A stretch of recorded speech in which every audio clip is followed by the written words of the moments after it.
Just when we thought we were done with the rain, it's back, thunder too, and we still have to talk about snow this weekend. Sandra. All right, Ben, also first at 4, the Detroit Police Department faces new legal action over a racially insensitive Snapchat video. We have the police chief's response. For the first time, President Trump talking about the measles epidemic. We have his comments on vaccination. Hey everyone, so we know that Michigan is a Great Lakes state and it's got a couple of state animals, but could this precious beast be the next state pet? Well, I guess we'll find out in a few moments. These stories and more are happening right now on First at 4, First at 4. Live from downtown Detroit, Local 4 News First at 4 starts now. Good afternoon, everyone. I'm Sandra Ali. First at 4. If you saw the sunshine today, don't be fooled. We're heading into a colder weekend that could, in fact, include snow for some of us. Let's get right to Ben Bailey. And Ben, this is definitely not the TGI forecast we were hoping for. Serenity now. That's pretty much how you got to approach this, Sandra. It is Friday. We're going into the weekend, and you see in the corner of your screen, I guess it's over here, 60 degrees currently, and we're talking snow this weekend. But first things first, showers have come back, and look at this. There were a couple lightning strikes up there north of I-69, which looks like those have faded as they start to make its way into southeastern portions of Michigan. Now we fast forward to the weekend, and yes, we still have snow in the forecast. The good news is this band looks a little bit less impressive than it was yesterday, but it's still going to give some of us accumulating snow as we head towards the weekend. If you're headed outdoors tonight, be prepared for some wind as well. Even when we finally get that rain out of here by late evening, conditions falling into the 50s as far as temperatures go, but the winds will be with us for a while. We will talk more about your weekend and see which parts we can salvage coming up in a few minutes. Sandra? Thanks, Ben. The Detroit Police Department facing new legal action today after 2 lawsuits have been filed involving the former officer connected to that racially insensitive Snapchat video. Attorney Jeffrey Feiger filed the suits against the police department and fired Officer Gary Steele. The first is on behalf of Ariel Moore, the woman seen in the Snapchat video.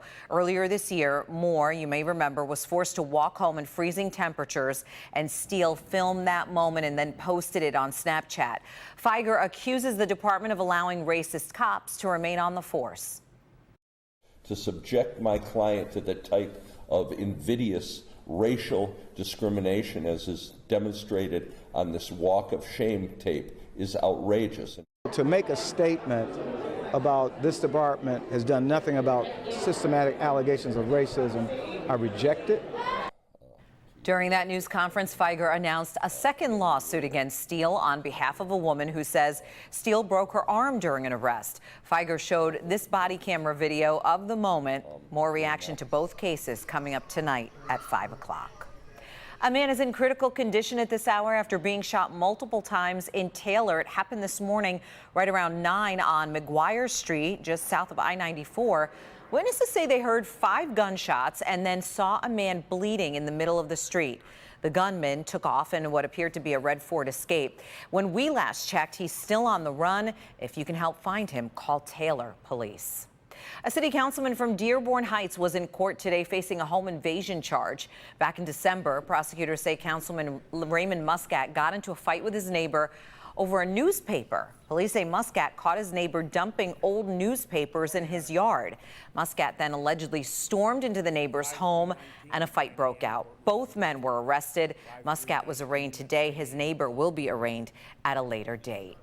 Rising safety concerns for infants have led to a new Help Me Hank recall alert today. The company called Kids 2 taking action, recalling nearly 700,000 Kids 2 rocking sleepers. This is what they look like. According to the Consumer Product Safety Commission, if you have one of these sleepers, you need to stop using it right away. They were sold at several major retailers from March of 2012 through April 2019. We're told 5 infant deaths have happened after the babies rolled onto their stomachs while they were unrestrained or other circumstances. You can get more information. It's on the Help Me Hank page at clickondetroit.com. The national measles outbreak has taken a new turn at 2 universities, with state officials now taking some drastic action to stop the spread of the illness. Also today, the outbreak is getting the attention of President Donald Trump. Let's go ahead and bring in Kimberly Gill. And Kim, the numbers are very disturbing here. Yeah, they are disturbing, and it's scary, Sandra. Good afternoon to you. The CDC says 695 cases of the measles have been reported across the country, including 22 states. And as you know, of course, Michigan is among those states, and the illness is highly contagious. So that's why 2 universities in California have quarantined hundreds of people. At UCLA, a student with measles spent time in a packed lecture hall and classrooms, while another infected student at Cal State passed through a packed library on that campus. Together, the 2 schools have quarantined more than 300 students and employees unless they can prove they received 2 doses of the vaccine. Health officials are fighting against so-called anti-vaxxers, saying the measles vaccine is safe and necessary. They got some help today from the commander-in-chief. They have to get the shot. The vaccinations are so important. This is really going around now. They have to get their shots. In Michigan, we've had 43 confirmed cases of measles since March 13th. There haven't been any new cases confirmed in the last 9 days, but experts caution we are still within the window where new cases could develop. Our own state health officials have urged everyone, again, to make sure they are vaccinated against the measles. This has become the largest national outbreak since the United States declared the measles had been eliminated back in the year 2000. If you're not sure about your vaccination status, doctors tell us there's no harm in getting another dose just to be sure. Sandra, back to you. Yeah, the numbers are just staggering. Yeah. Thank you, Kimberly. We'll see you tonight at 5 and then again at 6. Whether you're a Democrat, Republican, or independent, here's a piece of legislation that all animal lovers can support. Local students have been working to designate a new state pet with an interesting twist. They're doing the research, they're talking to lawmakers, and they're learning a real-life lesson. Paula Tutman joins us now with some cute, cuddly Michigan residents that could also benefit. Hey, Paula.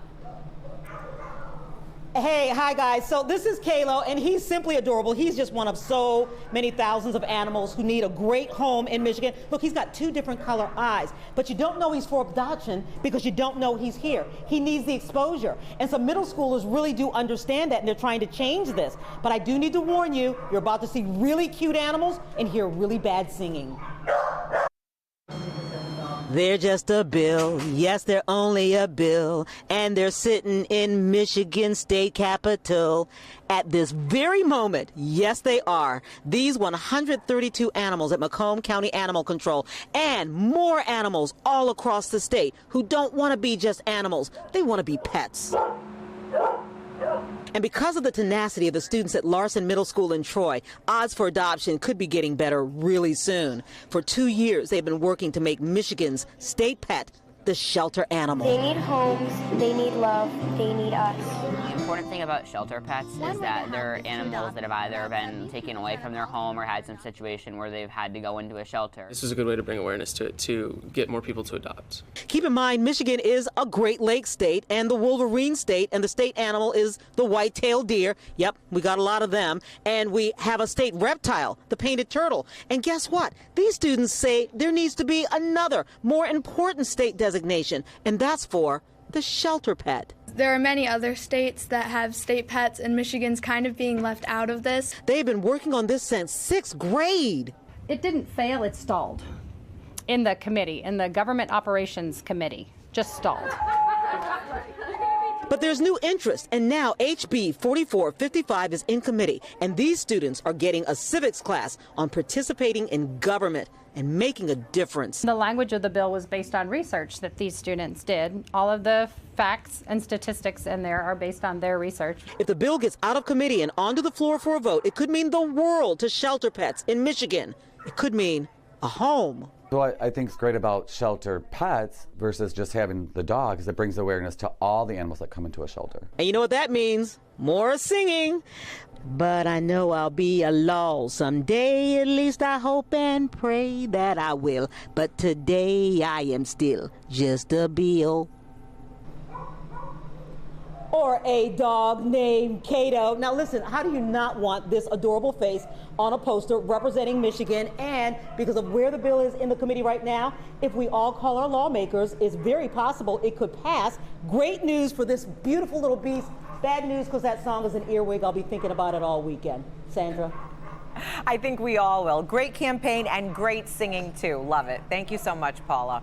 Still ahead, if you think online shopping is easy now, just wait. One of the biggest names in retail is making a new promise, but you do have to pay to get the benefit. We'll talk about that. Also, it's the kind of spring cleaning that can save lives. Why this weekend is the perfect time to clean out your medicine cabinet and what you can do with those leftover prescriptions.